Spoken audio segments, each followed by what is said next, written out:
जय हिंद दोस्तों। आप सभी का स्वागत है हमारे इस YouTube channel SSC infinity academy में।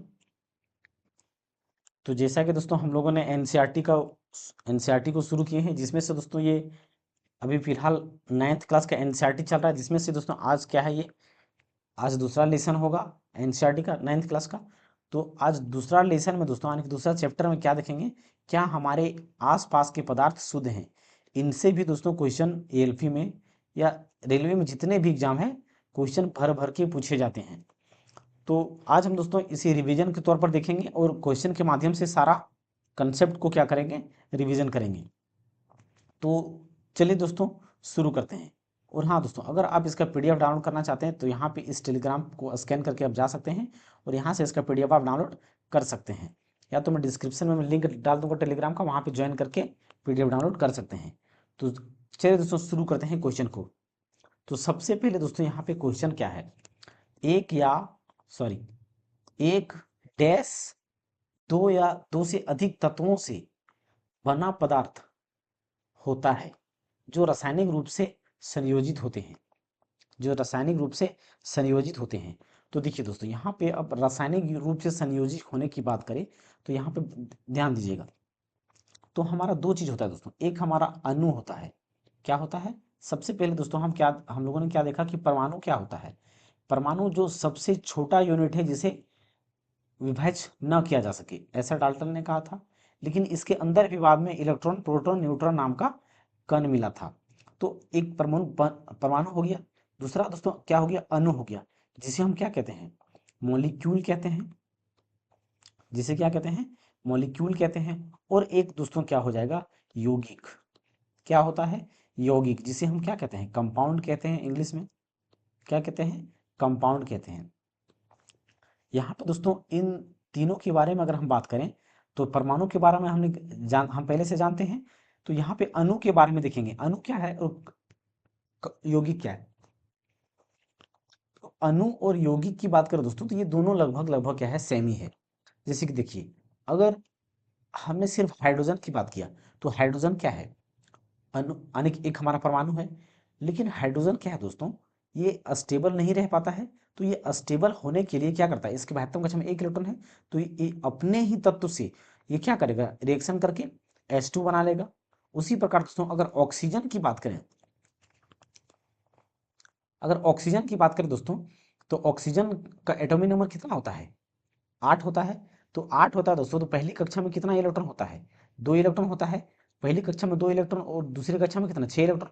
लेकिन हर तत्व या एलिमेंट चाहता है या परमाणु चाहता है कि उसकी बाह्यतम कक्षा में कितने इलेक्ट्रॉन हो, 8 इलेक्ट्रॉन हो। लेकिन इसे इसकी बाह्यतम कक्षा में कितने इलेक्ट्रॉन है, 6 इलेक्ट्रॉन है। यानी कि और इसे कितना चाहिए, 2 इलेक्ट्रॉन चाहिए। तो और अगर इसे 2 इलेक्ट्रॉन चाहिए तो ये क्या करेगा, अपने आप को स्टेबल करने की कोशिश करेगा। तो ये समान तत्व दोस्तों, ये तो या तो ऑक्सीजन से ही अपने ही तत्व से क्या करेगा, ये रिएक्शन कर लेगा और क्या बनाएगा, O2 बनाएगा। क्या बनाएगा, O2 बनाएगा। तो ये हमारा दोस्तों क्या कहलाता है, अणु कहलाता है। ये क्या कहलाता है, अणु या तो मॉलिक्यूल कहलाता है। और इसी को दोस्तों यौगिक भी हम कह सकते हैं। इसी को अणु या तो यौगिक कह सकते हैं।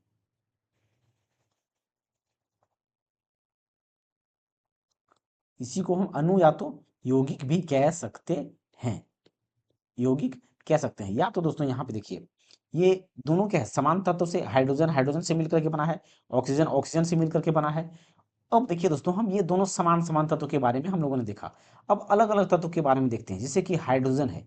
यही हाइड्रोजन और ऑक्सीजन अगर मिलेगा, हाइड्रोजन और ऑक्सीजन मिलेगा, तब क्या बनाएगा, तब हमारा क्या बनाता है, H2O बनाता है। क्या बनाता है, H2O बनाता है। अगर हाइड्रोजन गैस हमारे क्लोरीन गैस के साथ मिला तो क्या बनाता है, HCl बनाता है। क्या बनाता है, HCl बनाता है। तो ये भी हमारा क्या है, अणु या तो यौगिक है। क्या है, अणु या तो यौगिक है, ये अणु या तो यौगिक है। तो आप दोस्तों अब इसे हम परिभाषा किस प्रकार से लिख सकते हैं कि यौगिक, परमाणु को हमने देख लिया कि परमाणु एक सबसे छोटी किसी भी पदार्थ का सबसे छोटी कण है जिसे विभाज्य नहीं किया जा सकता है। लेकिन बाद में इसमें पता चला कि इलेक्ट्रॉन प्रोटॉन और न्यूट्रॉन नाम के कण पाया गया। तो अणु किसे कहते हैं, तो अणु या तो यौगिक दोस्तों दोनों क्या है, एक ही है। दोनों क्या है, एक ही है। तो अणु या यौगिक हम उसे कहते हैं जब समान तत्व, जब दो या दो से अधिक समान तत्व, दो, एक और दो, एक और एक दो हो गया। तो दो या दो से अधिक तत्व मिल करके जिस पदार्थ का निर्माण करता है, जिस पदार्थ का निर्माण करता है, जैसे कि हाइड्रोजन हाइड्रोजन मिलकर के क्या बनाया, हाइड्रोजन गैस बनाया, और ये ऑक्सीजन ऑक्सीजन मिलकर के क्या बनाया, ऑक्सीजन गैस बनाया। लेकिन हाइड्रोजन और ऑक्सीजन मिलकर के क्या बनाया, H2O का एक पदार्थ बनाया, या तो HCl का पदार्थ बनाया हाइड्रोजन और क्लोरीन मिलकर के। तो दो या दो से अधिक समान या असमान तत्व मिल करके जो पदार्थ का निर्माण करता है उसे हम या तो अणु कहते हैं या तो यौगिक कहते हैं। क्या कहते हैं, अणु या तो यौगिक कहते हैं। तो यहाँ पे दोस्तों हमने क्या देखा कि एक यौगिक, तो यहाँ पे उत्तर क्या हो जाएगा, एक यौगिक क्या होगा, एक यौगिक जो दो या दो से अधिक तत्वों, जैसे एक और एक दो तत्व हो गया, मिलकर के क्या बना रहा है, अणु या तो यौगिक बना रहा है। तत्व बना पदार्थ होता है जो रासायनिक रूप से संयोजित होता है। तो रासायनिक रूप से इसे जोड़ा गया है, इसे क्या है, संयोजित मतलब क्या, जोड़ा गया है, तो रासायनिक रूप से संयोजित किया गया है, तो वो क्या कहलाता है, हमारा यौगिक कहलाता है या तो अणु कहलाता है। तो अणु और यौगिक में दोस्तों कंफ्यूजन नहीं होना, दोनों ये लगभग क्या होता है, सेम ही होता है। तो यहाँ पे कंपाउंड यानी कि सी नंबर का क्या होगा, बिल्कुल सही आंसर हो जाएगा। अगला क्वेश्चन हमारा क्या है दोस्तों, निम्नलिखित प्रक्रियाओं में से कौन सा भौतिक परिवर्तन का एक उदाहरण नहीं है, भौतिक परिवर्तन का एक उदाहरण नहीं है। यहाँ पे दोस्तों हम सबसे पहले यहाँ पे दो चीज को देखेंगे। पहला क्या देखेंगे, एक रासायनिक परिवर्तन को देखेंगे कि रासायनिक परिवर्तन क्या है, रासायनिक परिवर्तन, रासायनिक परिवर्तन या तो दोस्तों केमिकल चेंज, रासायनिक परिवर्तन या तो क्या, केमिकल चेंज। और दूसरा क्या देखेंगे दोस्तों, भौतिक परिवर्तन यानी कि फिजिकल चेंज, भौतिक परिवर्तन, भौतिक परिवर्तन, भौतिक परिवर्तन या तो इसे हम क्या बोलेंगे, फिजिकल चेंज, भौतिक परिवर्तन या तो फिजिकल चेंज। तो यहाँ पे बात को समझिए दोस्तों, रासायनिक परिवर्तन क्या है, तो रासायनिक परिवर्तन दोस्तों जब,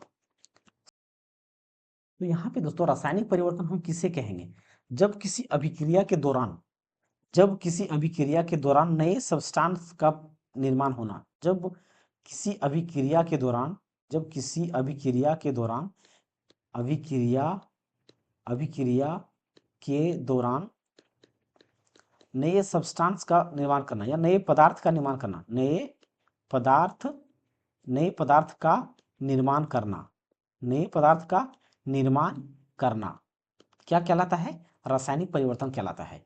और इसमें क्या होगा, कोई नया पदार्थ का निर्माण नहीं होगा, कोई नई पदार्थ का निर्माण नहीं होगा, नई पदार्थ, नई पदार्थ, पदार्थ का निर्माण नहीं होगा, निर्माण नहीं होगा, निर्माण नहीं होगा। तो इसमें दोस्तों रासायनिक परिवर्तन में क्या होगा, जो भी रिएक्शन या अभिक्रिया होगा उसमें नए पदार्थ का निर्माण हो जाएगा। जैसे कि दोस्तों अगर इसकी एग्जाम्पल की हम बात करें रासायनिक परिवर्तन का, तो क्या होगा, रासायनिक परिवर्तन का क्या होगा, तो देखिए दोस्तों जैसे कि दूध से दही बनना, ये क्या था, पहले दूध था, तो दूध से क्या बना, दही बन गया। तो ये क्या दही से फिर वापस दूध बन सकता है क्या, नहीं बन सकता है, यानी कि इसका रासायनिक परिवर्तन हो चुका है। तो दूध से दही बनना इसका एक रासायनिक परिवर्तन कहलाता है। क्या कहलाता है, रासायनिक परिवर्तन कहलाता है। लोहे में जंग लगना, लोहे में जंग लगना, लोहे में जंग लगना ये क्या है, एक रासायनिक परिवर्तन है। लोहे में जंग लगना क्या है, एक रासायनिक परिवर्तन है, रासायनिक परिवर्तन है। दोस्तों कभी कभी आप लोगों ने देखा होगा कि कभी आलू सेब या तो किसी भी प्रकार का फल या केला वगैरह को काट के हम रख देते हैं, तो काट के छोड़ देने के बाद हम क्या देखते हैं कि सेब या तो आलू या केले के बाहरी जहाँ पे काट के रखते हैं हम, वहाँ पे एक लेयर जैसा काला काला या ब्लैक कलर का जंग टाइप में लग जाता है। क्या होता है, जंग टाइप में लग जाता है। तो वो भी क्या है, एक रासायनिक परिवर्तन ही है, वो भी क्या है, एक रासायनिक परिवर्तन ही है। वो क्या सारा का सारा क्या है, वो रासायनिक परिवर्तन है। या तो दोस्तों जब किसी वस्तु को जलाया जाता है, जब किसी वस्तु को जलाया जाता है तब भी वो क्या होगा, एक रासायनिक परिवर्तन होगा। और जब किसी वस्तु को गर्म किया जाता है, गर्म करना या काटना, गर्म करना या काटना या फाड़ना, ये सारी की सारी चीजें क्या होता है, फिजिकल चेंज यानी कि भौतिक परिवर्तन के अंतर्गत में आता है। भौतिक परिवर्तन के अंतर्गत में क्या होता है, आता है। तो ये क्या होता है दोस्तों, रासायनिक परिवर्तन और भौतिक परिवर्तन होता है। अब इनमें से दोस्तों एग्जाम्पल को देखिए, अगर आप दोस्तों कमेंट करते हैं तो मैं रासायनिक परिवर्तन और भौतिक परिवर्तन के बारे में एक डिटेल वीडियो लाऊंगा, जो कि दोस्तों बार बार क्वेश्चन पूछे जाते हैं, तो इससे कंप्लीट 15-20 मिनट का वीडियो होगा, वो मैं हो सके तो कल देखूंगा, बना दूंगा, परसों तक वो वीडियो आपको मिल जाएगा। तो देखिए दोस्तों, अब यहाँ पे हम बात करें कि भौतिक परिवर्तन का उदाहरण नहीं है, भौतिक परिवर्तन का उदाहरण नहीं है, इसका मतलब इनमें से एक क्या होगा, हमारा रासायनिक परिवर्तन होगा। तो मोमबत्ती का पिघलना, तो मोमबत्ती को जब हम जलाते हैं दोस्तों, तो मोमबत्ती पिघल करके वो बाद में हम क्या देखते हैं कि मोमबत्ती का अंश रह जाता है, तो मोमबत्ती से मोमबत्ती ही बनता है, कोई दूसरा चीज हमारा प्राप्त नहीं होता है, कोई नया पदार्थ नहीं बनता है। तो ये हमारा क्या है, भौतिक परिवर्तन ही है। ये क्या है, एक भौतिक परिवर्तन ही है, हमारा भौतिक परिवर्तन है। जल में लवण का घुलना, जल में लवण का घुलना, तो जल में अगर लवण का घुलने की बात करें दोस्तों, तो ये भी हमारा क्या है, एक भौतिक परिवर्तन ही है। जैसे कि अगर पानी है, पानी को अगर हम चीनी, पानी में हम नमक को घोल देते हैं, लवण क्या है दोस्तों, सॉल्ट, जैसे कि NaCl, ये हमारा क्या है, एक नमक है, सॉल्ट है, लवण है। तो जब जल में हम नमक को घोलते हैं, तो उस जल को और पानी को फिर से हम अलग कर सकते हैं, फिर से हम अलग कर सकते हैं। तो जो चीज़ हमें अलग कर सकते हैं, तो वो हमारा नया सब्सटेंस, कोई पदार्थ नहीं बन रहा है, यानी कि उसे हम भौतिक परिवर्तन के अंतर्गत में ही रखेंगे। प्रकाश संश्लेषण, तो प्रकाश संश्लेषण की बात करें दोस्तों, तो यह रासायनिक परिवर्तन के थ्रू से ग्लूकोज का निर्माण करता है। क्या करता है, जिससे कि देखिए दोस्तों, वायुमंडल से क्या लेता है, कार्बन डाइऑक्साइड लेता है, और जड़ से क्या लेता है, जल लेता है, और सूर्य से क्या लेता है, क्लोरोफिल लेता है, क्लोरोफिल यानी क्लोरोप्लास्ट, और ये क्या निर्माण करता है, C6H12O6 ग्लूकोज का निर्माण करता है। तो ये क्या हो गया, ये कार्बन डाइऑक्साइड है, यहाँ पे H2O है, और इन सारी चीजों का रिएक्शन करके क्या बना रहा है, C6H12O6 यानी कि भोजन के रूप में बना रहा है, और साथ ही साथ पायरुविक अम्ल या एसिड का भी निर्माण करता है। तो ये हमारा देखने से, ये हमारा रिएक्शन कर रहा है, तो ये नया पदार्थ बना रहा है। तो नया पदार्थ बना रहा है, तो वो हमारा क्या होगा, एक रासायनिक परिवर्तन होगा। क्या होगा, रासायनिक परिवर्तन होगा। तो ये हमारा सही आंसर क्या हो जाएगा, C नंबर का हो जाएगा। लकड़ी को टुकड़ों में काटना, तो हमने क्या बताया दोस्तों, काटना, सॉरी, काटना, फाड़ना या गर्म करना, ये सारी की सारी चीजें क्या होता है, भौतिक परिवर्तन होता है। तो ये A, B और D हमारा क्या है, भौतिक परिवर्तन है, लेकिन C नंबर का हमारा क्या है, एक रासायनिक परिवर्तन है। तो यहाँ पे C नंबर का ही क्या होगा, बिल्कुल सही आंसर हो जाएगा। अगला क्वेश्चन क्या है दोस्तों, निम्नलिखित में से किस विधि का प्रयोग करके हम विलयन में से विलय को पृथक कर सकते हैं, विलयन में से विलय को पृथक कर सकते हैं। देखिए दोस्तों, विलय को विलयन में से, तो दो चीज समझिए यहाँ पे दोस्तों। सबसे पहली बात क्या होता है, एक होता है विलयन, क्या होता है, विलयन। तो विलयन हमारा दोस्तों क्या है, विलयन हमारा क्या है, तो विलय में दोस्तों दो कंपोनेंट को मिलाया जाता है, तब जाके क्या बनता है, विलयन बनता है।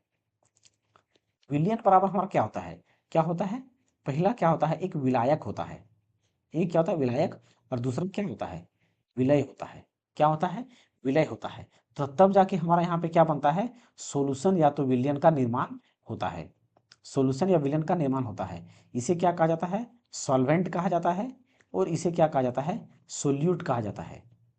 क्या कहा जाता है, सोल्यूट कहा जाता है। तो यहाँ पे देखिए दोस्तों, विलायक और विलय क्या है, जैसे कि दोस्तों पानी और चीनी को हम घोलते हैं, पानी और चीनी, पानी और चीनी को घोलते हैं, तो पानी यहाँ पे हमारा क्या होता है, विलायक होता है, यानी कि किसी भी विलयन या सॉल्यूशन में जो अधिक मात्रा में होता है, वो हमारा विलायक कहलाता है, और जो कम मात्रा में होता है वो विलय कहलाता है। जैसे कि दोस्तों पानी और चीनी को हम घोलते हैं, तो पानी जाहिर सी बात है हमारा ज्यादा मात्रा में होता है, और चीनी हमारा क्या होता है, कम मात्रा में होता है। एक इस तरह से हम बोल सकते हैं इसको। या तो दोस्तों, जिस चीज में या जिस पदार्थ में जो घुल जाए, जो घुल जाए वो विलायक कहलाता है। जो घुल जाए, जैसे कि चीनी हमारा क्या है, घुल जाएगा, चीनी का क्या अन्य समय पता चलता है या घुलने के बाद, नहीं पता चलता है। हालांकि उसका मिठास पानी में आ जाता है, लेकिन चीनी का अंश देखने को नहीं मिलता है, क्योंकि पानी में घुल जाता है चीनी। तो पानी हमारा क्या है, विलायक है, और चीनी क्या है, इसमें विलय है, चीनी क्या है, विलय है। लेकिन दोस्तों अगर अगर हम इस पानी से चीनी को अलग करना चाहेंगे, तो हम क्या जानते हैं, पानी को 100 डिग्री सेल्सियस तक अगर हम गर्म करेंगे, तो ये गर्म खोलने लगेगा, और उससे ज़्यादा और अगर हम गर्म कर देंगे, तो तापमान इसका 100 डिग्री सेल्सियस ही रहेगा, लेकिन ये वाष्पित होके क्या करेगा, उड़ना शुरू हो जाएगा। क्या होगा, वाष्प होकर के उड़ना शुरू हो जाएगा। तो पानी हमारा क्या होगा, वाष्प होकर उड़ जाएगा और नीचे हमारा चीनी क्या होगा, बैठ जाएगा। नीचे क्या होगा, चीनी बैठ जाएगा। तो हम वाष्पन विधि से क्या कर सकते हैं, चीनी को पानी से अलग कर सकते हैं। उसी प्रकार पानी और नमक को भी हम अलग कर सकते हैं। पानी और नमक को भी क्या कर सकते हैं, अलग कर सकते हैं। तो यहाँ पे दोस्तों हम विलयन से, जब पानी और चीनी मिला तो क्या बन गया, विलयन बन गया हमारा। तो विलयन से जब भी अगर हमें अलग करना हो विलय को, विलय जो घुलता है उसी को ना अलग करना है, तो चीनी को ही ना निकालना है हमें और नमक को प्राप्त करना है। तो जिसे हमें विलय को प्राप्त करना हो तो उसे हम वाष्पीकरण विधि से निकाल सकते हैं। तो यहाँ पे वाष्पीकरण यानी कि बी नंबर का क्या होगा, बिल्कुल सही आंसर हो जाएगा, बिल्कुल सही आंसर हो जाएगा। अब यहाँ पे दोस्तों क्या दिया गया है, सेडिमेंटेशन यानी कि अवसादन। अवसादन क्या होता है, जैसे कि देखिए दोस्तों, सेडिमेंटेशन जैसे कि ये हमारा क्या है, सॉल्यूशन है कोई, और अवसादन यहाँ पे जैसे कि मान लेते हैं कि पानी है, क्या है, पानी है, और इसमें क्या है, कंकड़ पत्थर मिल गया है। क्या मिल गया है, कंकड़ पत्थर मिल गया है। पानी क्या है दोस्तों, इसमें कंकड़ पत्थर मिल गया है, और कंकड़ पत्थर मिलने के बाद दोस्तों ये मिक्स हो गया पूरा। तो इसे हम क्या करेंगे, कुछ देर के लिए हम इसे रख देंगे, छोड़ देंगे, कुछ देर के लिए क्या करेंगे, छोड़ देंगे। तो जो धूल कण होगा, जो धूल कण होगा वो क्या होगा, ऑटोमेटिक नीचे जाकर के कुछ समय के बाद बैठ जाएगा। नीचे जाकर के क्या होगा, बैठ जाएगा। तो नीचे बैठ जाएगा तो वो हमारा क्या कहलाता है, अवसादन कहलाता है, या तो सेडिमेंटेशन कहलाता है। क्या कहलाता है, सेडिमेंटेशन कहलाता है।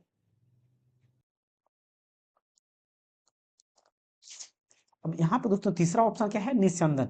तो निस्यंदन हमारा क्या है दोस्तों, जैसे कि निस्यंदन मतलब क्या दोस्तों, फिल्ट्रेशन। जैसे कि अगर इसी अगर धूल कण को हमें छांटना है तो इसे हम क्या करेंगे, फिल्टर छलनी दवा से हम छांट सकते हैं, अलग कर सकते हैं। तो वो हमारा फिल्टर क्या होगा, फिल्ट्रेशन कहलाएगा। जैसे कि दोस्तों अगर हम बात करें चावल, चावल सॉरी आटा, आटा की बात करें तो आटा में मानते हैं कोई धूलकण मिल गया है, तो उस धूलकण को अगर अलग करना हो तो हम उसे क्या करेंगे, छलनी की मदद से अलग कर सकते हैं। तो वो हमारा क्या कहलाएगा, फिल्ट्रेशन या तो निस्यंदन कहलाता है। संघनन क्या होता है दोस्तों, संघनन मतलब क्या होता है, जमाना, किसी चीज को जमाना। हमने पिछले क्लास में क्या देखा था कल, कि जब पानी को हमें क्या करना होता है, बर्फ बनाना होता है, तो उसे क्या करते हैं हम, फ्रिज में डाल देते हैं पानी को, तो वो संघनन यानी कि कंडेंस होता था, उसका डेंसिटी क्या होता है, बढ़ जाता है। तो पानी का डेंसिटी को बढ़ाना वो संघनन कहलाता है।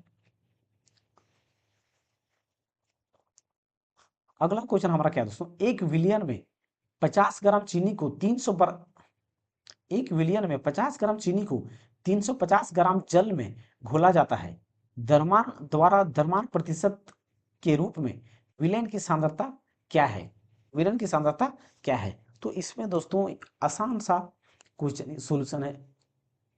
इसको दोस्तों हम आसान तरीका से किस प्रकार से हल कर सकते हैं। तो सबसे पहले दोस्तों यहाँ पे चीनी कितना दिया गया है, चीनी कितना दिया गया है, 50 ग्राम दिया गया है, चीनी 50 ग्राम। और जल कितना दिया गया है, जल कितना दिया गया है, 350 ग्राम, 350 ग्राम। लेकिन दोस्तों हम क्या जानते हैं, अगर हमें सॉल्यूशन बनाना होता है तो हम सॉल्यूशन को क्या करेंगे, विलियन कहते हैं। सॉल्यूशन को क्या कहते हैं हम, विलियन कहते हैं, विलियन कहते हैं। और विलियन हमारा क्या होता है, जब हम सॉल्वेंट और सोल्यूट यानी कि विलय और विलायक दोनों को मिलाते हैं, विलय सॉरी सॉरी विलायक, विलायक और विलय दोनों को हम मिलाते हैं, तब हमारा क्या बनता है, विलयन बनता है। तो इसमें विलयन हमारा विलायक क्या है, पानी है, जो कि कितना है, 350 ग्राम है। और विलय हमारा कितना है, विलय हमारा कितना है, 50 ग्राम है। तो टोटल विलयन हमारा कितना हो गया, 400 ग्राम। टोटल टोटल विलय हमारा कितना हो गया, 400 ग्राम। अब हमें क्या बोला है कि द्रव्यमान प्रतिशत के रूप में विलयन की सांद्रता। तो विलयन की सांद्रता दोस्तों किसकी वजह से होता है, विलयन की सांद्रता की बात करें तो किसकी वजह से होता है। अगर हम पानी की बात करें तो क्या पानी में सांद्रता है क्या, नहीं है। लेकिन पानी में जब हम एक्स्ट्रा चीज जैसे कि चीनी मिला दें, नमक मिला दें, तो पानी का डेंसिटी क्या होगा, सांद्रता यानी कि गाढ़ापन उसका बढ़ जाएगा। पानी का गाढ़ापन या सांद्रता क्या होगा, बढ़ जाएगा। तो विलियम की सांद्रता को जब भी हम निकालेंगे तो जो छोटा होता है यानी कि जो विलय होता है, विलय, विलय को हम ऊपर रखेंगे, विलय को ऊपर रखेंगे और विलियन को क्या करेंगे, हम नीचे रखेंगे, विलियन को क्या करेंगे, नीचे रखेंगे, विलियन को नीचे रखेंगे। और गुना क्या करेंगे दोस्तों, गुना 100 करेंगे। अब यहाँ पे विलय हमारा कितना है, विलय की बात करें तो विलय हमारा 50 है, 50 ग्राम है। तो 50 बट्टा सोल्यूशन विलियन हमारा टोटल कितना आया है 400, तो यहाँ पे 400 करेंगे और गुना कितना करेंगे 100 कर देंगे, 100 करेंगे। अब यहाँ से काटेंगे 2 जीरो से, 2 जीरो कट जाएगा।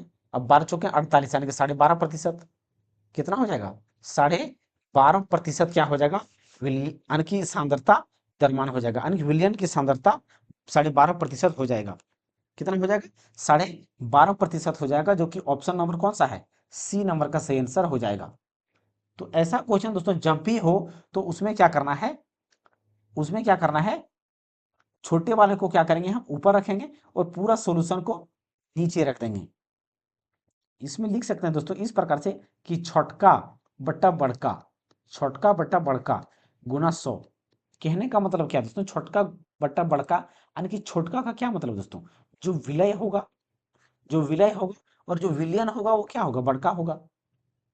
बड़का कहने का मतलब क्या है, विलयन, यानी कि दोनों को मिलाने के बाद जो सॉल्यूशन होगा उसे हम नीचे रखेंगे। तो ये इस प्रकार से सांद्रता का डेंसिटी यानी कि सांद्रता निकाल सकते हैं विलयन का। तो यहाँ पे सी नंबर का क्या होगा, सही आंसर हो जाएगा। निम्नलिखित में से कौन सा रासायनिक परिवर्तन नहीं है, रासायनिक परिवर्तन नहीं है, इसका मतलब क्या है दोस्तों कि रासायनिक परिवर्तन नहीं है, इसका मतलब कौन कौन सा इसमें भौतिक परिवर्तन है, ये हमें छांटना है। भौतिक परिवर्तन कौन सा है, ये छांटना है। तो सबसे पहले देखिए दोस्तों, यहाँ पे हम ऑप्शन को पढ़ते हैं। तो सबसे पहला ऑप्शन क्या कहा गया है, लोहे का पायन, लोहे का पायन। देखिए दोस्तों पायन कहना क्या, tempering, tempering of iron. Tempering का मतलब क्या है दोस्तों, उसके ऊपर में अगर हम कोई लेयर चढ़ा दें, तो टेम्परिंग का मतलब क्या होता है दोस्तों, गर्म करना। टेम्परिंग का मतलब क्या होता है, गर्म करना। जैसे कि कोई धातु को एक निश्चित तापमान पर गर्म करेंगे और उसे हम ठंडा कर देंगे, उसे ठंडा करना। किसी धातु को एक लिमिट टेम्परेचर या तापमान पर गर्म करना, उसके बाद उसे ठंडा कर देना, क्या कहलाता है, टेम्परिंग कहलाता है। तो हमने क्या बताया कि भौतिक परिवर्तन में क्या होता है, भौतिक परिवर्तन में हमने बताया दोस्तों, या तो किसी को गर्म करना, या तो काटना, या तो फाड़ना, या तो फाड़ना, ये सारे के सारे क्या होता है, भौतिक परिवर्तन के अंतर्गत में ही आता है। यानी कि इसको अगर लोहे को पायन का मतलब है कि गर्म किया जा रहा है, उसे क्या किया जा रहा है, टेम्परिंग ऑफ आयरन मतलब गर्म करना, लोहे को गर्म करना। टेम्परिंग ऑफ आयरन मतलब लोहे को गर्म करना। तो जब हम लोहे को गर्म करेंगे तो क्या उसका, वो हमारा किस में आएगा, भौतिक परिवर्तन के अंतर्गत में आएगा। ये तो हमारा ये क्या है दोस्तों, भौतिक परिवर्तन है। लोहे को गलन, लोहे को गलन, तो लोहे को गलन का क्या मतलब दोस्तों, एक टेम्परेचर तक हम गलन करेंगे, तो लोहे को कितनों हम गला लें, तो वो लोहे को गर्म करने के बाद दोस्तों वो क्या होगा, गल के लिक्विड फॉर्म में हो जाएगा। लेकिन जैसे ही वो ठंडा होगा, वो फिर से क्या होगा, लोहे के फॉर्म में प्राप्त होता है, लोहे के रूप में ही प्राप्त होगा। यानी कि मेल्टिंग ऑफ आयरन भी एक क्या है, भौतिक परिवर्तन ही है। क्या है, भौतिक परिवर्तन ही है। अब देखिए दोस्तों, लोहे में जंग लगना, लोहे में जंग लगना, तो लोहे में जंग लगना दोस्तों ये क्या है, एक हमारा रासायनिक परिवर्तन है। ये हम स्टार्टिंग में ही बात कर चुके हैं। जैसे कि देखिए दोस्तों, जंग कैसे लगता है, जैसे कि अगर हम लोहे की बात करें तो ये हमारा आयरन का होता है, लोहे का सूत्र क्या होता है, एफ हम बोलते हैं इसको सिंबल से। लेकिन जब इसमें क्या होता है, ऑक्सीजन होता है, ऑक्सीजन के संपर्क में आता है, या तो नमी के संपर्क में आता है, यानी कि ऑक्सीजन और नमी के जब संपर्क में आता है तो ये क्या बनाता है, Fe2O3 का निर्माण करता है, और डॉट डॉट यहाँ पे कुछ और जल के निर्माण में करेगा। तो Fe2O3, तो Fe2O3 क्या है, लोहे में जंग लगने को दर्शाता है, जंग को दर्शाता है। तो लोहे में जंग, देखिए आयरन का सूत्र क्या था, पहले Fe था, लेकिन ये Fe2O3 इसका सूत्र में क्या हो गया, केमिकल चेंज होकर प्राप्त हो गया, यानी कि केमिकल अलग पदार्थ का प्राप्त हो गया। तो ये हमारा क्या हो गया, एक रासायनिक परिवर्तन है। तो लेकिन हमें यहाँ पूछा क्या गया कि रासायनिक परिवर्तन नहीं है, तो कौन सा हमारा रासायनिक परिवर्तन नहीं है, लोहे का पायन रासायनिक परिवर्तन नहीं, क्योंकि ये भौतिक परिवर्तन है। लोहे को गलन, ये हमारा क्या है, भौतिक परिवर्तन है। तो एक और दो दोनों हमारा क्या है, भौतिक परिवर्तन है, ना कि रासायनिक परिवर्तन है। तो एक और दो, यानी कि ए नंबर का क्या होगा, बिल्कुल सही आंसर हो जाएगा, जो कि दोनों का दोनों क्या है, भौतिक परिवर्तन है। दोनों का दोनों क्या है, भौतिक परिवर्तन है, भौतिक परिवर्तन है। अगला क्वेश्चन हमारा क्या है दोस्तों, कोलाइड में कण आकार की परास किसके बीच होती है। तो यहाँ पे दोस्तों हम दो चीज के बारे में देखेंगे। पहला क्या देखेंगे कि निलंबन क्या होता है, और दूसरा क्या देखेंगे कि कोलाइड क्या होता है। दूसरा क्या देखेंगे कि कोलाइड क्या होता है, कोलाइड क्या होता है, निलंबन और कोलाइड क्या होता है। तो देखिए दोस्तों, अगर हम निलंबन की बात करें, देखिए दोस्तों निलंबन क्या होता है, तो निलंबन की बात करें दोस्तों, तो जब दो निलंबन, सबसे पहली बात दोस्तों, निलंबन या तो कोलाइड हमारा क्या होता है, एक मिश्रण होता है, दोनों क्या होता है, मिश्रण होता है। लेकिन मिश्रण भी दो प्रकार का होता है, एक समांगी मिश्रण होता है और विषमांगी मिश्रण होता है। लेकिन निलंबन भी हमारा निलंबन निलंबन जो है और कोलाइड है, दोनों ये क्या है, विषमांगी मिश्रण है। क्या है, विषमांगी मिश्रण होता है। क्या होता है, विषमांगी मिश्रण होता है। तो इसमें क्या होता है दोस्तों, सोल्यूशन अगर मिश्रण जब बनेगा या सोल्यूशन बनेगा, तो दो पदार्थ मिलकर ही बनेगा, या तो जल मिले या तो जल और चीनी मिला तो वो भी मिश्रण हमारा है। तो ये क्या होता है, निलंबन विषमांगी मिश्रण होता है। क्या होता है, निलंबन क्या है, विषमांगी मिश्रण होता है, विषमांगी मिश्रण होता है। जब दोस्तों इसमें क्या होगा होगा विलायक और विलयन जब मिलता, विलयन में यानी कि विलयन में जो विलायक होता है, जो विलायक होता है, विलायक होता है वो पूर्ण रूप से नहीं घुलता है। विलायक होता है वो पूर्ण रूप से क्या होता है, पूर्ण रूप से नहीं घुलता है, पूर्ण रूप से नहीं घुलता है, से नहीं घुलता है, हमारा क्या होता है, निलंबन होता है, निलंबन होता है। और इसे हम दोस्तों आंखों से देख सकते हैं, निलंबन को हम क्या करते हैं, आंखों से देख सकते हैं, आंखों से, यानी कि जो विलायक होता है, विलायक के कण को आंखों से हम आंखों से देख सकते हैं, आंखों से देख सकते हैं, आंखों से देख सकते हैं। और कोलाइड की बात करें दोस्तों, देखिए दोस्तों कोलाइड जो होता है ये भी क्या होता है, ये भी हमारा विषमांगी मिश्रण होता है। हालांकि ये देखने में क्या होता है, समांगी मिश्रण जैसा ही होता है। ये क्या होता है, देखने में समांगी मिश्रण जैसा ही होता है, लेकिन ये भी क्या होता है, विषमांगी मिश्रण ही है। ये भी क्या है, विषमांगी मिश्रण ही है। अब देखिए दोस्तों इसमें क्या होता है, जो विलयन में जो विलायक होता है वो पूर्ण रूप से घुल, यानी कि पूर्ण रूप से नहीं घुलता है। लेकिन इसमें क्या है, पूर्ण रूप से घुल जाता है, पूर्ण रूप से घुल जाता है, पूर्ण रूप से घुल जाता है, पूर्ण रूप से घुल जाता है। और इसे हम आंखों से नहीं देख सकते हैं, इसे घुल जाता है और इसे हम आंखों से नहीं देख पाते हैं, आंखों से नहीं देख पाते हैं, नहीं देख पाते हैं, आंखों से नहीं देख पाते हैं। जैसे दोस्तों इसके अंतर्गत में हम क्या मान सकते हैं, दूध, क्या मानेंगे, दूध, दूध हमारा क्या दोस्तों विस्मांगी मिश्रण के अंतर्गत में ही आता है। अब देखिए दोस्तों इसकी रेंज की बात करें, तो जो कोलाइड का रेंज होता है वो कितना होता है, कोलाइड का रेंज कितना होता है, तो इसका रेंज जो होता है दोस्तों, कण का जो कण होता है उस कण का रेंज क्या होता है, 10⁻⁻ से लेकर के 10⁻⁻6 तक होता है। कितना होता है, यानी कि 10⁻⁹ मीटर से लेकर के 10⁻⁶ मीटर तक होता है, मीटर तक होता है। तो ये इसका क्या होता है, रेंज होता है कोलाइड कण का। अगर दोस्तों निलंबन की रेंज की बात करें तो इसका रेंज क्या होता है दोस्तों, निलंबन की रेंज की बात करें तो निलंबन का रेंज जो होता है कण का रेंज या तो पार्टिकल का जो रेंज होता है वो 10⁻⁵ मीटर से बड़ा होता है, से क्या होता है, बड़ा होता है, 10⁻⁵ मीटर से बड़ा होता है। तो ये इसका क्या होता है, रेंज होता है। अब हम दोस्तों क्वेश्चन को देखेंगे। अब क्या बोलोगे, कोलाइड में कण आकार की परास किसके बीच होती है, तो हम कोलाइड के बारे में पूछा गया है। तो कोलाइड का रेंज कितना होता है, 10⁻⁹ से लेकर के 10⁻⁶।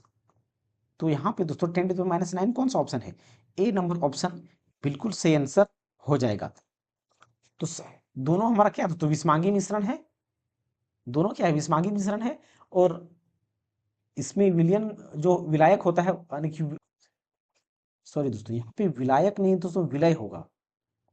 जो विलय होता है वो पूर्ण रूप से नहीं घुलता है, विलय जो विलय होता है वो पूर्ण रूप से नहीं घुलता है, यानी कि कण, कोई भी पार्टिकल या कण होता है, विलय होता है, वो पूर्ण रूप से नहीं घुलता है। और पूर्ण रूप से क्या होता है, घुल जाता है। लेकिन इसमें विलय क्या होता है, पूर्ण रूप से घुल जाता है। तो यहाँ पे विलयन नहीं दोस्तों, विलायक नहीं, विलय होगा।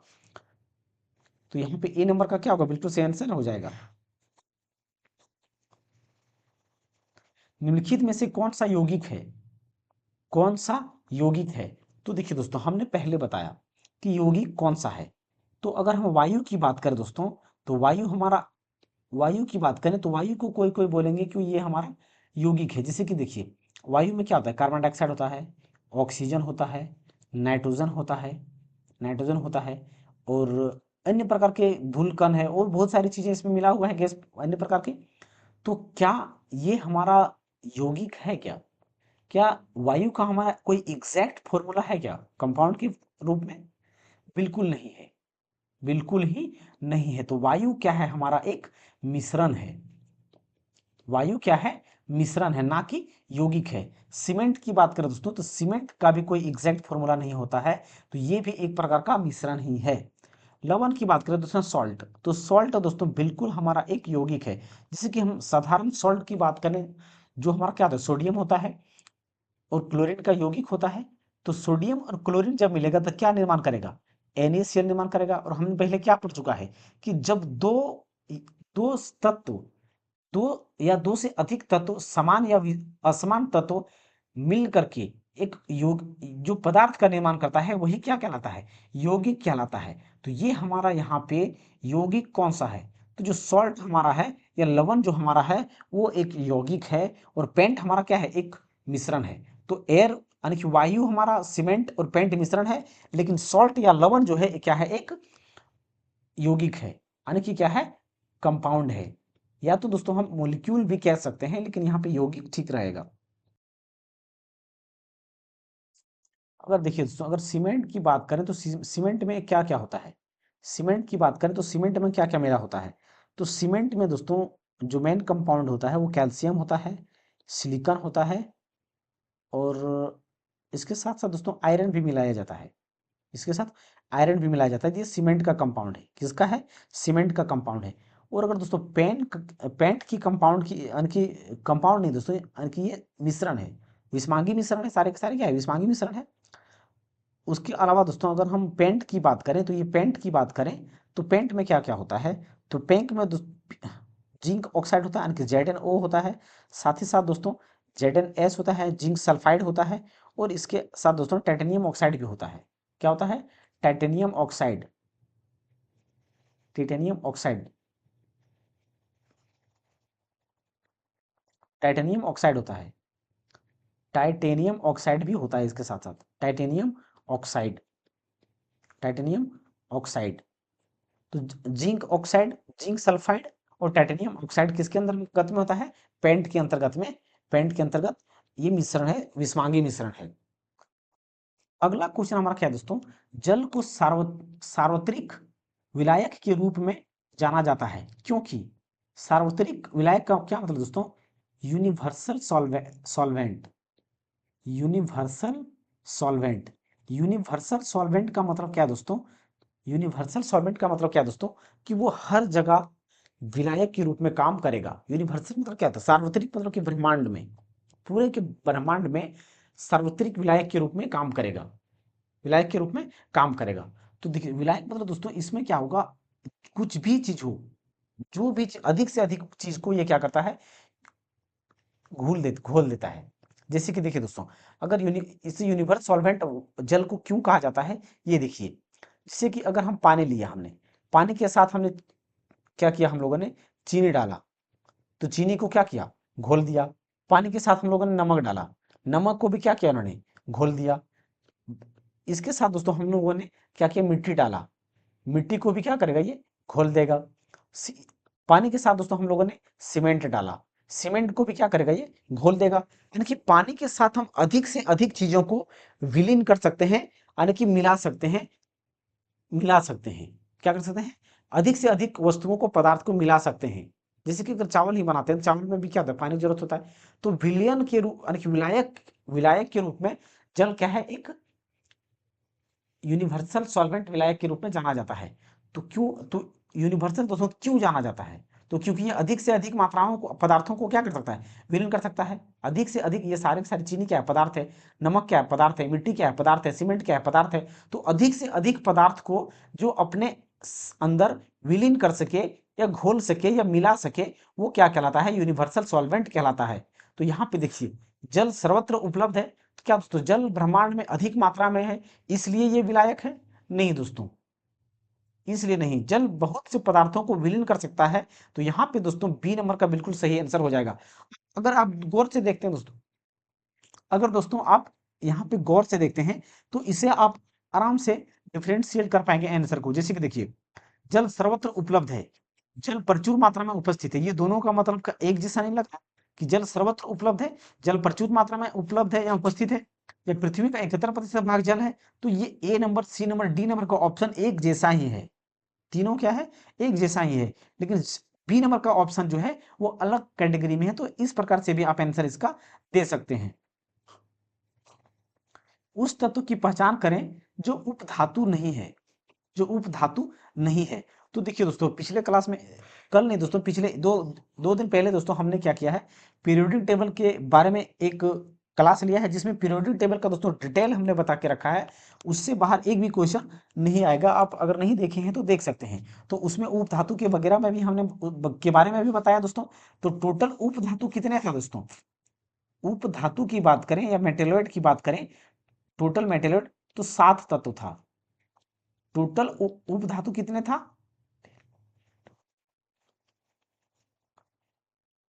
टोटल उपधातु की बात करें तो कितने उपधातु थे? 7 उपधातु थे। कितने थे? 7 उपधातु थे। तो 7 में से दोस्तों कौन कौन उपधातु थे? तो पहला दोस्तों कौन था? ब्रॉन था। दूसरा क्या था? सिलिकॉन था। दूसरा सिलिकॉन। तीसरा क्या था दोस्तों?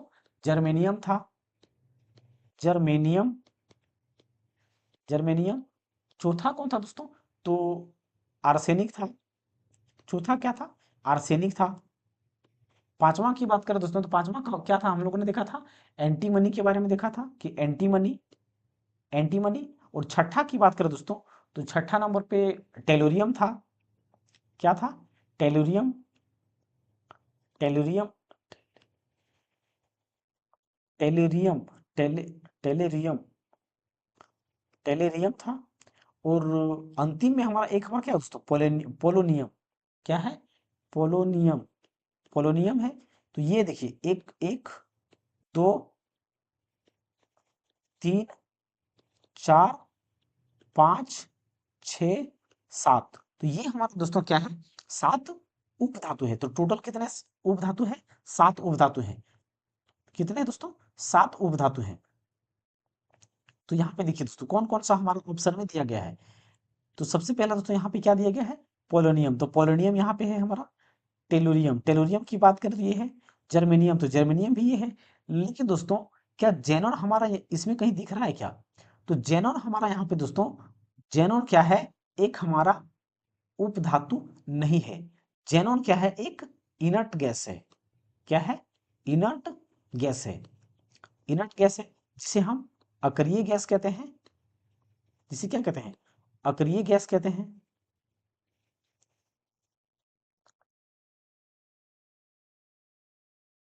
जिसे अक्रिय गैस कहते हैं, या तो दोस्तों इसे जीरो ग्रुप भी गैस कहते हैं।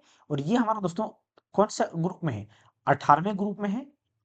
कौन से? 18वें ग्रुप में है। तो 18वें ग्रुप में की बात करें दोस्तों, तो हमारा क्या है? अक्रिय गैस है। और 18वें ग्रुप में कौन कौन से तत्व है? तो सबसे पहले दोस्तों हमारा हीलियम आता है, फिर नियॉन आता है, फिर जेनॉन, हाँ नहीं नहीं organ, helium, neon, organ. Organ के बाद फिर दोस्तों हमारा क्रिप्टन आता है, फिर जेनॉन आता है, और अंत में हमारा दोस्तों एक क्या आता है? रेडॉन आता है। और एक हमारा दोस्तों ओस्मियम वगैरह एक तत्व आता है, तो उससे ज़्यादा क्वेश्चन नहीं पूछा जाता है। तो ये हमारा 18वां ग्रुप का तत्व है, जो क्या कहलाता है? अक्रिय गैस कहलाता है। ये दोस्तों हम पीरियोडिक टेबल में पीछे बता चुके हैं, अगर आपने नहीं देखा है तो उस क्लास को जाके देख सकते हैं। तो यहाँ पे उस तत्व की पहचान करें जो उपधातु नहीं है। तो कौन सा? जेनॉन जो क्या है? उपधातु नहीं है, क्योंकि यह एक आधातु है और एक अक्रिय गैस है। निलंबन के बारे में निम्नलिखित में से कौन सा कथन सही है?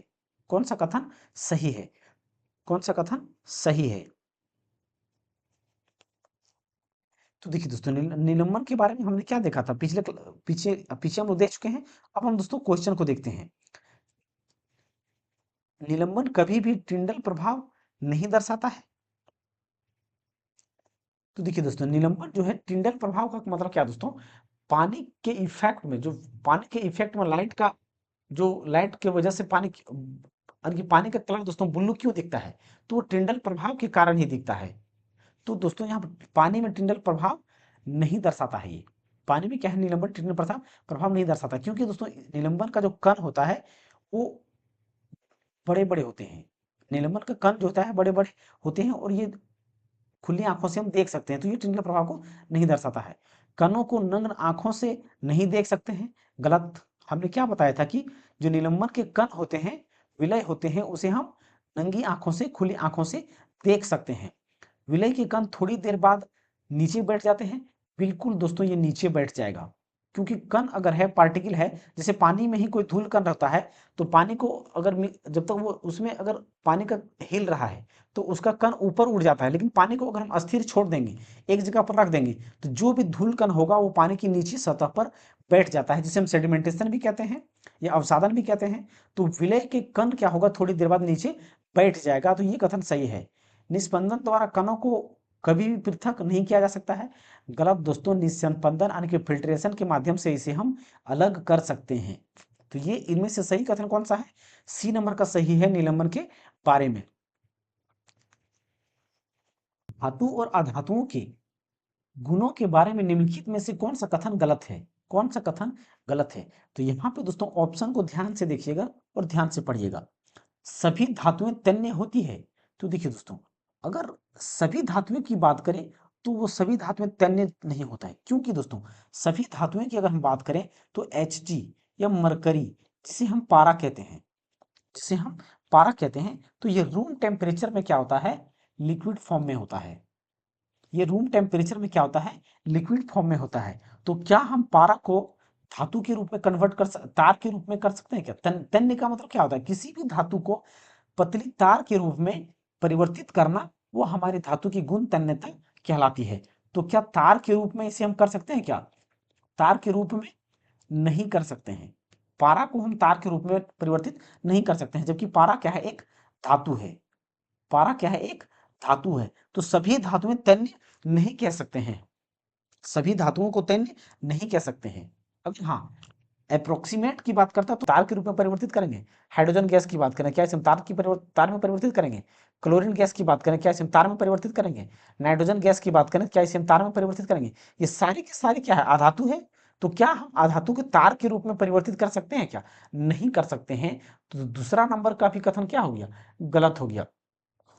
सामान्यतः धातुएं तन्य होती है, ये कथन दोस्तों बिल्कुल सही है। सामान्यतः धातुएं जो होता है वो तन्य होता है, क्योंकि धातुओं को, लगभग धातुओं को तार के रूप में परिवर्तित हम कर सकते हैं लगभग, लेकिन कुछ धातुएं हैं जिसे हम तार के रूप में परिवर्तित नहीं कर सकते हैं, जैसे कि पारा हो गया। तो ये कथन क्या है, सही है। कुछ अधातुएं तन्य होती है, एक भी धातु तन्य नहीं होता है, तो ये भी गलत कथन है। आणखी कौन सा कथन गलत है दोस्तों, पहला कथन गलत हो गया, दूसरा कथन गलत हो गया, और चौथा कथन गलत हो गया। तो यहाँ पे 1 2 4 बिल्कुल सही आंसर हो जाएगा, जो कि क्या है, गलत कथन है, जो क्या है, गलत कथन है। तो यहाँ पे सी नंबर का क्या होगा, बिल्कुल सही आंसर हो जाएगा। तो जैसे कि दोस्तों देखिए, अब यहाँ पे तन्य के बारे में बात आया है, तन्यता के बारे में या डक्टिलिटी के बारे में। तो तन्यता या डक्टिलिटी,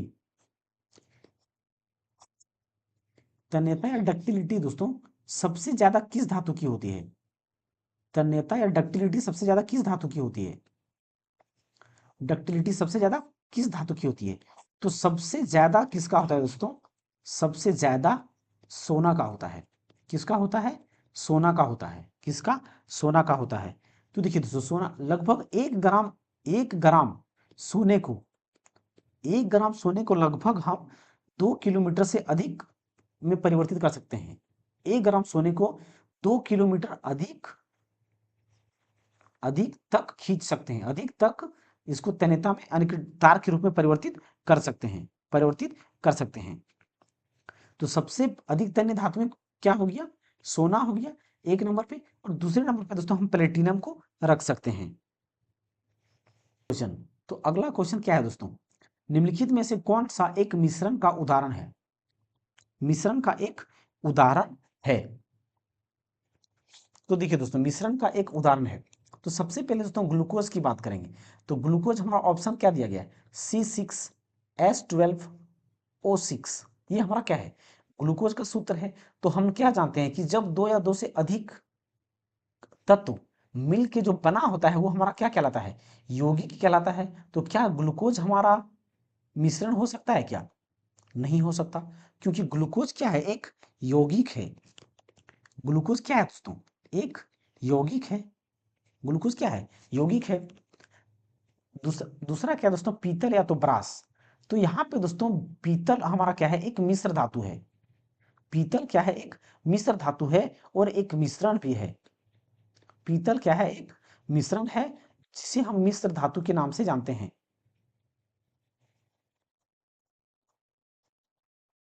जिसे मिश्र धातु के नाम से भी जानते हैं, मिश्र धातु। मिश्र धातु, तो मिश्रण या तो मिश्र धातु दोस्तों पीतल। पीतल क्या है, मिश्रण मिश्र धातु है। तो ये किस किस से मिला होता है, तो देखिए दोस्तों ये हमारा किस से मिला होता है, इसका ट्रिक है पीतल का, पिताजी। ट्रिक क्या होता है, पिताजी। तो पी से क्या हो गया, पीतल, पी से पीतल, और त से तांबा, तांबा का क्या, कॉपर, त से तांबा, और जी से जस्ता, जी से जस्ता। तो तांबा यानी कि कॉपर और जिंक का मिश्रण क्या है हमारा, मिश्रण क्या है, पीतल है। क्या है, पीतल है। तो ये क्या है, मिश्रण है। साधारण नमक, कॉमन सॉल्ट, NaCl यौगिक है। जंक लगना, रस्ट या जंक, तो Fe2CO3 ये भी हमारा क्या है, सॉरी Fe2O3। Fe2O3 क्या है, जंक का सूत्र है। तो ये भी यौगिक है, ये भी यौगिक है, ये भी यौगिक है। लेकिन यहाँ पे दोस्तों, यहाँ पे पीतल क्या है, एक मिश्रण है।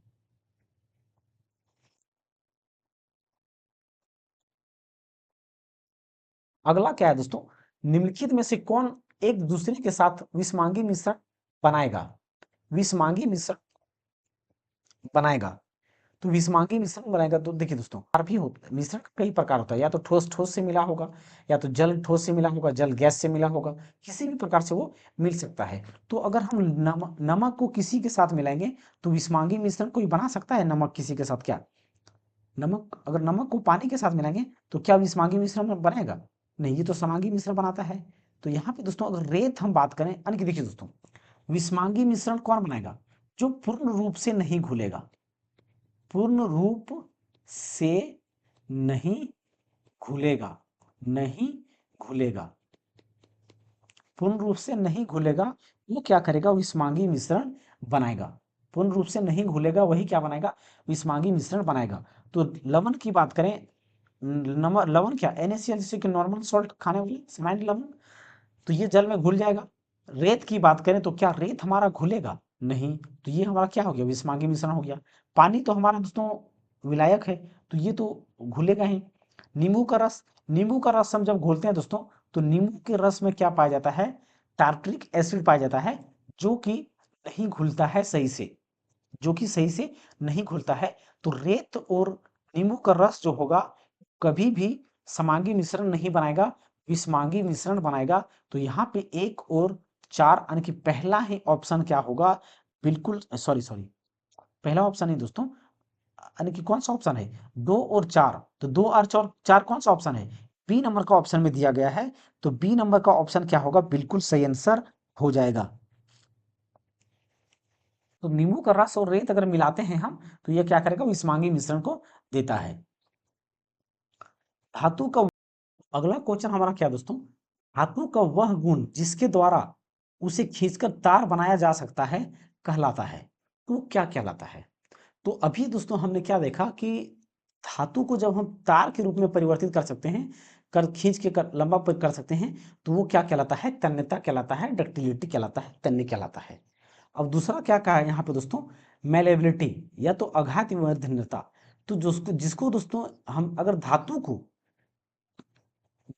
पीट पीट करके चादर में परिवर्तित करना, धातु को पीट पीट कर चादर में परिवर्तित करना, पीट पीट कर चादर में परिवर्तित करना, चादर में परिवर्तित करना, चादर में परिवर्तित करना क्या कहलाता है, आघात वर्धनता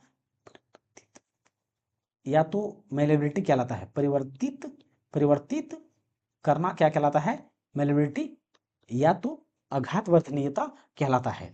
ब्रिटलनेस या तो भंगुरता दोस्तों, जो आसानी से टूट जाए, जो आसानी से टूट जाए, यानी कि आसानी से टूट जाए, वो क्या कहलाता है? भंगुरता कहलाता है। जो आसानी से टूट जाए, आसानी से टूट जाए, तो वो क्या कहलाता है? भंगुरता कहलाता है। भंगुरता कहलाता है। अगला क्या है दोस्तों? टफनेस। टफनेस या तो क्या है दोस्तों? टफनेस या तो चर्मलता। क्या है? चर्मलता। तो टफनेस क्या है दोस्तों? जो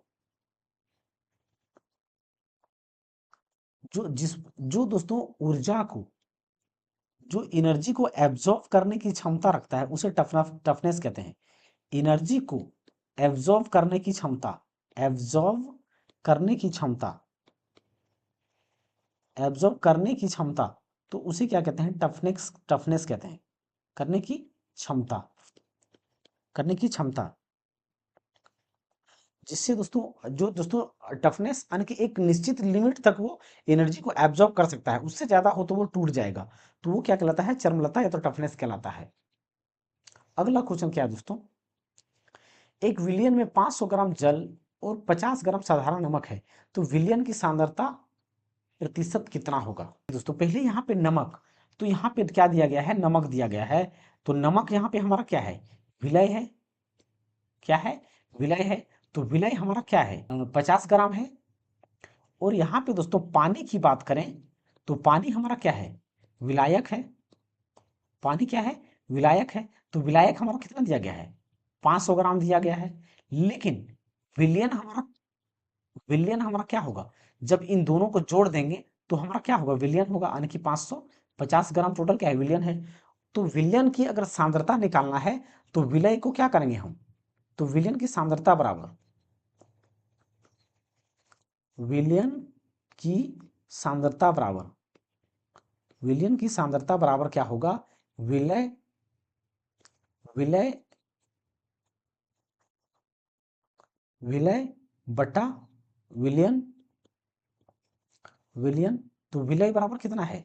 50 है। और विलियन कितना है? 550 है। तो कितना बार में कट जाएगा ये? और गुना 100 भी तो करना है। एक जीरो से एक जीरो, यानी कि 5 से काटेंगे 11, यानी कि 11×9 = 99।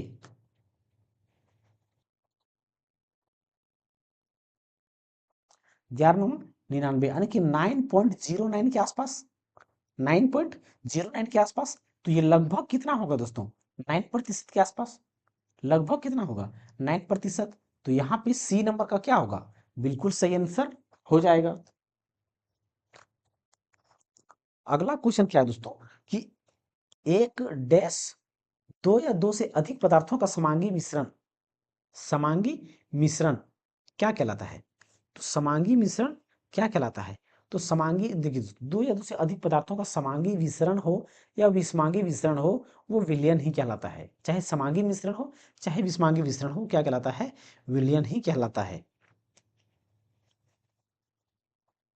क्योंकि विलयन को दोस्तों दो भागों में, यानी कि मिश्रण को दो भागों में बांटा गया है, एक समांगी मिश्रण और विषमांगी मिश्रण। तो जो भी हो वो दोनों का दोनों क्या होता है? यानी कि समांगी मिश्रण ही होता है। अणु और मॉलिक्यूल के बारे में दोस्तों बता चुके हैं पहले ही। अगला क्वेश्चन क्या है दोस्तों? प्रकाश प्रकीर्णन में होता है, प्रकाश प्रकीर्णन में होता है। तो प्रकाश प्रकीर्णन की अगर हम बात करें दोस्तों, तो क्या होता है? जैसे कि देखिए, प्रकाश प्रकीर्णन का क्या मतलब है दोस्तों? जैसे कि कोई यहाँ पे धूलकण है, तो यहाँ पे प्रकाश आया, तो ये डिफरेंट साइड में क्या करेगा? रिफ्लेक्ट कर देगा। प्रकाश को क्या करेगा? विभिन्न क्षेत्र में क्या करेगा? फैला देगा, स्कैटर कर देगा। क्या करेगा? स्कैटर्ड कर देगा, यानी कि फैला देगा। तो वो फैला देगा। तो देखिए दोस्तों, इसमें से तो फैलाएगा कब? तो यहाँ पे हम क्या पढ़ रहे हैं? क्या हमारे आसपास के पदार्थ शुद्ध हैं? तो इसमें हमारा विलयन की बात कर रहा है, तो इसमें से ऑप्शन के अकॉर्डिंग हम आंसर देंगे। तो यहाँ पे एक धूल होगा, वो क्या करेगा? चारों तरफ से प्रकाश की लाइट को बिखेर देगा, स्कैटर्ड कर देगा। तो वो क्या कहलाता है? प्रकीर्णन कहलाता है। क्या कहलाता है? प्रकीर्णन कहलाता है। तो अब यहाँ पे दोस्तों ऑप्शन को देखिए, कोलाइड, कोलाइडी विलियन, विलियन। तो कोलाइड विलियन जो है दोस्तों, प्रकाश को क्या करेगा? प्रकर्णित कर देगा। बिल्कुल कर देगा, क्योंकि जो कोलाइडी विलियन होता है, इसका रेंज हमने क्या बताया था? 10⁻⁹ से लेकर के कण का जो रेंज होगा वो 10⁻⁻6 मीटर तक इसका रेंज होगा। तो इस रेंज में ये क्या होगा, घुल जाता है। तो ये प्रकाश की किरणों को क्या करता है, बिखेर देता है या तो फैला देता है। तो यहाँ पे ए नंबर का क्या होगा, बिल्कुल सही आंसर हो जाएगा। धुआं किस प्रकार के कोलाइड का उदाहरण है? धुआं किस प्रकार के कोलाइड का उदाहरण है? तो देखिए दोस्तों, यहाँ पे हम अब देखेंगे आराम से। तो यहाँ पे दोस्तों हम क्या करेंगे, आराम से देखेंगे। देखिए दोस्तों, अगर हम विलियन की बात करें या कोलाइड की बात करें, तो कोलाइड में हमारा क्या है, देखिए दोस्तों, कोलाइड का उदाहरण की बात करें तो कुछ उदाहरण के हम बारे में बात करते हैं।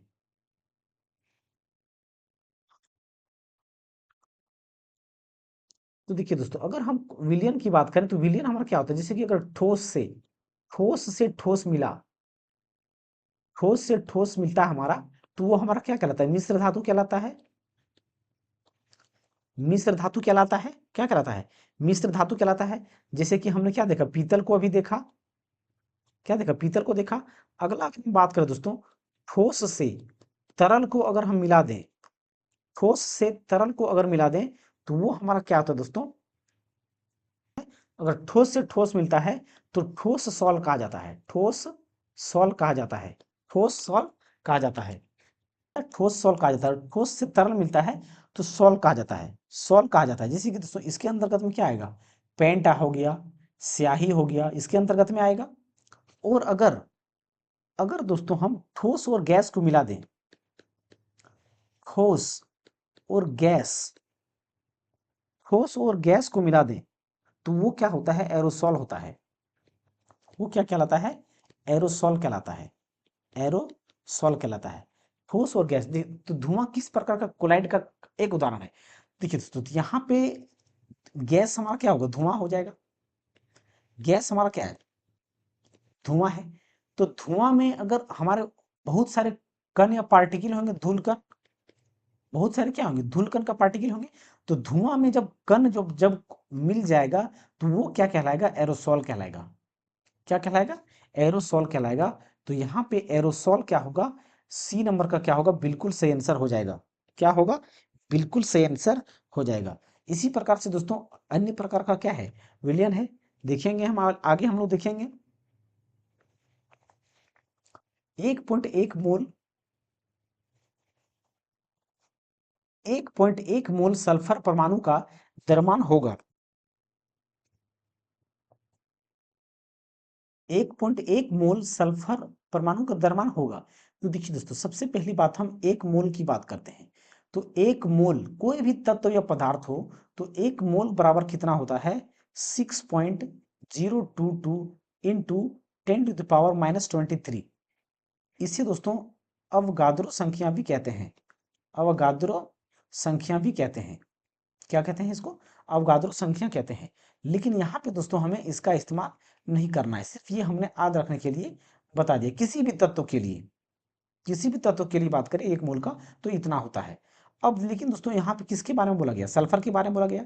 तो 1 मोल सल्फर की अगर हम बात करें, यहाँ पे 1.1 का मान पूछा गया, लेकिन 1 मोल सल्फर की बात करें, 1 मोल सल्फर की द्रव्यमान की बात करें, तो 1 मोल सल्फर का द्रव्यमान कितना होगा, 1 मोल सल्फर की द्रव्यमान कितना होगा, द्रव्यमान कितना होगा। तो सबसे पहली बात दोस्तों, सल्फर का सूचक हमारा क्या आता है, एस होता है। और इसका परमाणु संख्या कितना होता है, 16 होता है। इसे हम क्या कहते हैं, एटॉमिक नंबर, एटॉमिक नंबर या तो परमाणु संख्या, परमाणु संख्या। लेकिन इसमें न्यूट्रॉन की संख्या कितना होता है, 16 होता है। तो इसके द्रव्यमान संख्या जो होता है 1 मोल का, वो कितना होता है, 32 ग्राम होता है। कितना होता है, 32 ग्राम होता है द्रव्यमान संख्या। द्रव्यमान संख्या या तो एटॉमिक मास जिसको कहते हैं, कितना होता है, 32 होता है। कितना होता है, 32 होता है 1 मोल के, 1 मोल। तो इसी को क्या बोलेंगे कि 1 मोल सल्फर का द्रव्यमान बराबर कितना हो गया, 32 ग्राम। तो यहाँ पे इस प्रकार से लिख सकते हैं कि 1 मोल सल्फर का द्रव्यमान बराबर, 1 मोल सल्फर का द्रव्यमान बराबर कितना है, 32 ग्राम है। कितना है, 32 ग्राम है। तो 1.1 मोल द्रव्यमान, यहाँ पे क्या पूछा गया, 1.1 मोल के बारे में। तो 1.1 मोल बराबर कितना हो जाएगा, 1.1 इंटू 32 से मल्टीप्लाई कर देंगे। क्या करेंगे, मल्टीप्लाई कर देंगे। तो यहाँ पे हमारा क्या ऑप्शन आ जाएगा, कितना आ जाएगा, यानी कि 32, यानी कि 11 दूना 22 के 2, बाकी यहाँ थे करते 33 और 2 33 2 कितना हो जाएगा 35, और एक अंक के बाद 10 मान लो, यानी कि इतना ग्राम, इतना ग्राम। तो यानी कि 35.2 ग्राम इसका क्या हो गया, परमाणु द्रव्यमान हो गया 1.1 मोल का, 1.1 मोल का। अगर 1 मोल की बात करें तो 1 मोल का द्रव्यमान कितना होता है, जितना इसका एटॉमिक मास होता है वही इसका क्या होता है, 1 मोल का द्रव्यमान होता है। तो यहाँ पे 35.2 दो ऑप्शन दिया गया दोस्तों, लेकिन एक ग्राम में है एक केजी में है, लेकिन ऑप्शन क्या होगा, ए नंबर का सही होगा, क्योंकि द्रव्यमान सल्फर का 35.2 केजी बहुत ज्यादा होता है, जो कि उतना संभव नहीं है, क्योंकि जब 1 मोल बराबर ही 32 ग्राम है तो 0.1 में कितना बढ़ जाएगा। अगला तत्व दोस्तों, रॉबर्ट ब्राउन, ब्राउन तत्व शब्द का प्रयोग करने वाले पहले वैज्ञानिक थे। निम्नलिखित में से किस वर्ष में उन्होंने पहली बार इस शब्द का प्रयोग किया, पहली बार इस शब्द का प्रयोग किया, तो कब किया दोस्तों, उन्होंने 1961 में किया। कब किया, 1961 में किया था प्रयोग इस शब्द का। तो इस शब्द का दोस्तों यानी कि तत्व देखिए दोस्तों, तत्व, तत्व या एलिमेंट जिसको कहते हैं, एलिमेंट। तो इस शब्द का इस्तेमाल, यानी कि शब्द का प्रथम इस्तेमाल करने वाले कौन थे, प्रयोग करने वाले, तो रॉबर्ट बॉयल थे। कौन थे, Robert, Robert Boyle, Robert Boyle थे। कौन थे, रॉबर्ट बॉयल थे। तो उन्होंने क्या किया था, इस शब्द का पहली बार इसका इस्तेमाल किया था, कब कब किया था इन्होंने, तो 1961 में इसका इस्तेमाल, या शब्द का प्रयोग किया था। तो यहाँ पे बी नंबर का क्या होगा, सही आंसर हो जाएगा, सही आंसर हो जाएगा। तो यहाँ पे दोस्तों हमारा आज के जितने भी सवाल थे वो कंप्लीट होते हैं। तो आई होप दोस्तों आप सभी को ये वीडियो अच्छा लगा होगा। और रिवीजन के तौर पे दोस्तों ये सारा का सारा कंसेप्ट भी हमारा क्या हो रहा है, साथ ही साथ रिवीजन हो रहा है, जिससे हम कंप्लीट साइंस का क्या कर रहे हैं, रिवीजन कर रहे हैं। तो आप लोगों को दोस्तों ये पसंद आया होगा, और निश्चित ही तौर पे दोस्तों आपका रिवीजन के तौर पे ये काम कर रहा है। तो आई होप दोस्तों आप सभी को अच्छा लगा होगा। तो अगली क्लास में दोस्तों, अगर हाँ दोस्तों, अगर इसका पीडीएफ डाउनलोड करना चाहते हैं तो टेलीग्राम का यहाँ पे स्कैन करके डाउनलोड कर सकते हैं, या तो टेलीग्राम का लिंक मैं डिस्क्रिप्शन में डाल दूंगा, वहाँ से ज्वाइन करके डाउनलोड कर सकते हैं। थैंक यू दोस्तों, जय हिंद दोस्तों।